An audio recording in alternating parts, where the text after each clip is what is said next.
Hello दोस्तों, अगर आप हमारे चैनल पर नए हैं तो सबसे पहले आप हमारे वीडियो को लाइक करिए, हमारे चैनल को सब्सक्राइब करिए और हो सके तो ज़्यादा से ज़्यादा शेयर करें। शेयर करना ना भूलें और लगातार हमारे वीडियो के साथ बने रहिए। आइए आज हम सुनाते हैं अपने ही मोहल्ले की एक गरीब बहू की दुख भरी कहानी। अरे कुछ अक्ल है या घास चरने गई, सास ने चिल्लाते हुए बहू से कहा। रोज रोज के ताने और ड्रामे से बहू और इकलौते बेटे की जान गई।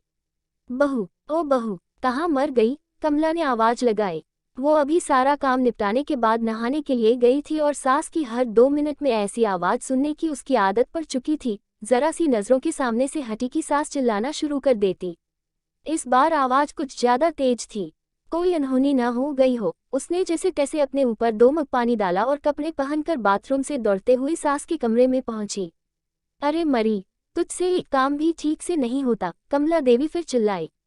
क्या हुआ माँ जी? उसने ने डरते डरते पूछा। हुआ क्या है? दिखता नहीं कमबख्त, ये कमरे में पानी पड़ा है। आज पोछा नहीं लगाया था क्या? अभी कहीं मैं गिर जाती तो मेरी हड्डी पसली टूट जाती, कमला देवी ने चिल्ला कर कहा। लगाया तो था माँ जी, उसने धीरे से कहा। तो ये कहाँ से आ गया? हे भगवान, मेरी तो किस्मत ही फूटी है जो ऐसी लड़की पर मेरे बेटा लट्टू हो गया। न जाने कहाँ कहाँ से, बड़े बड़े घरों से उसके लिए रिश्ते आ रहे थे। अच्छा अब चल जल्दी से इसे साफ कर दे, सास ने चिल्लाते हुए कहा। उसको पता था कि नहाने जाने से पहले ही उसने पूरा घर साफ किया और ये पानी जानबूझकर उसकी सास ने ही उसे तंग करने और ताने सुनाने के लिए गिराया है।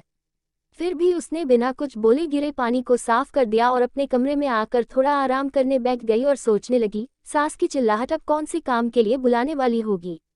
उसके लिए ये कोई आज की बात नहीं थी। जब से वो शादी कर इस घर में आई थी, उसके पति के ऑफिस जाते ही ये रोज का नियम था।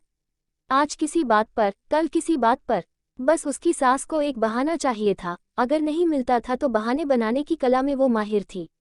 इस रोज रोज की किचकिच से अक्सर वो तंग आ जाती थी, पर कुछ पति के प्यार, कुछ सास की उम्र और कुछ घर की नई बहू होने की वजह से सब बर्दाश्त कर रही थी। उसे खुद ही समझ नहीं आ रहा था कि उसके खुद के वजूद में इतना परिवर्तन कब और कैसे आया। उसको ये भी याद नहीं कि कब उसके अपने घर में उसकी माँ या पिता ने कभी उससे ऐसे सुर में बात की। अपने कॉलेज और स्कूल के समय तो वो बिंदास लड़कियों में से एक थी। पूरे स्कूल या कॉलेज में कहीं भी किसी के साथ कोई गलत बात होती थी तो वो लड़ने के लिए सबसे आगे खड़ी मिलती थी। किसी के भी हक के लिए वो पूरे सिस्टम से लड़ जाती थी, पर आज अपने ही खिलाफ हो रहे अन्याय को चुपचाप सह रही थी। सोचती थी क्या यही शादी के मायने होते हैं, जब एक लड़की को अपने स्वाभिमान और सम्मान को एक नए परिवार की सूली पर चढ़ा देना पड़ता है। शाम को पति के आने पर बहुत सारी बातें कहने का मन होता था।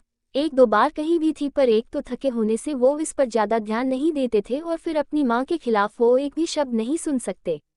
उनकी माँ भी अपने बेटे के सामने उससे बड़े दिखावे के साथ बात करती थी, पर जैसे ही बेटा घर से बाहर निकलता था उनके तेवर बदल जाते थे, जो उसे समझ में ही नहीं आता था कि एक इंसान पल भर में दो तरह के व्यवहार कैसे कर सकता है।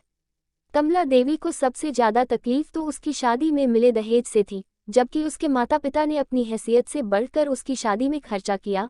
लेकिन दहेज में या दूसरे से कुछ भी मुफ्त में मिलने की उम्मीदों और अभिलाषाओं का कोई अंत नहीं होता। हर चीज कम लगती है।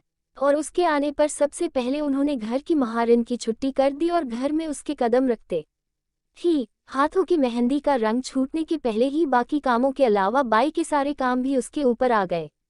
और कमला देवी ने कभी भी उसे एक नौकरानी से ज्यादा नहीं समझा।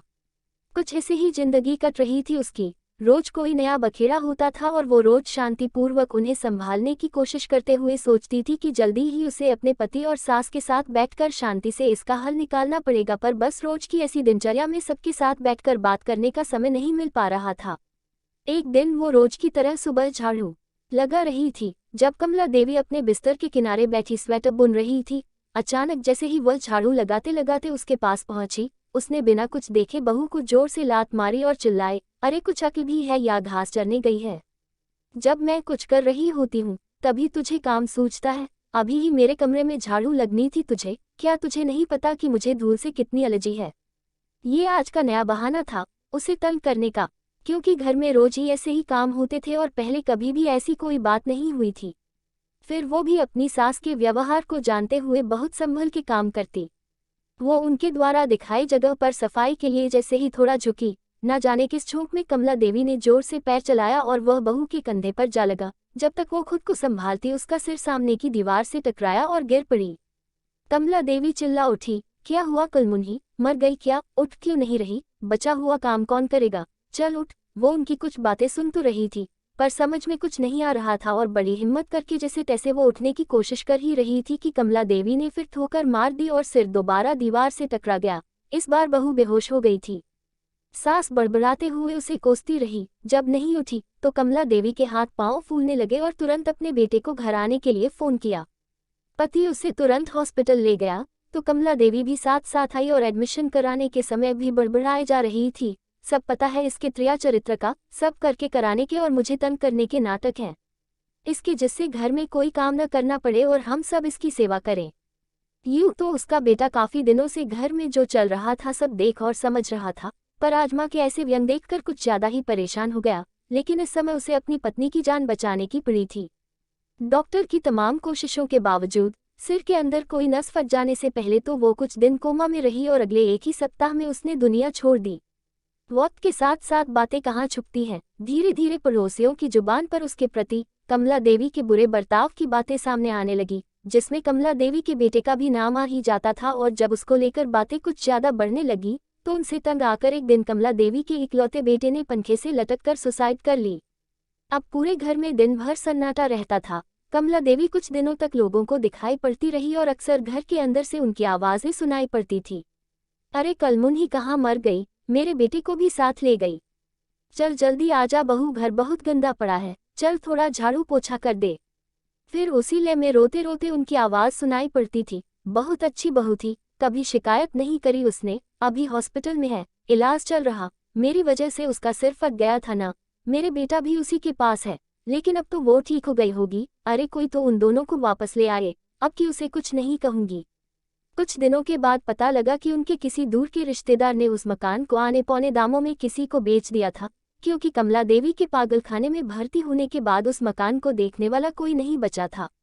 तो दोस्तों, ये कहानी सुनकर आप लोगों के भी रोंगटे खड़े हो गए होंगे। आज की बहुओं से यही निवेदन है कि उतना ही सही है जितना हो सकता है, क्योंकि सताने वाले से ज्यादा जो चाहते हैं उनकी गलती होती है। आपके माँ बाप शादी की ना आपकी बेचे नहीं है, ना आपको अपने हक की लड़ाई खुद लड़के नहीं तो ऐसी कमला जैसी था आप लोगों का जीवन बर्बाद करती रहेगी। अगर आपको हमारी यह विचार अच्छे लगे तो प्लीज हमारे चैनल को सब्सक्राइब करिएगा, हमारे वीडियो को लाइक करिएगा और हो सके तो ज्यादा शेयर करें। शेयर करना ना भूलिएगा। धन्यवाद दोस्तों, मिलते हैं।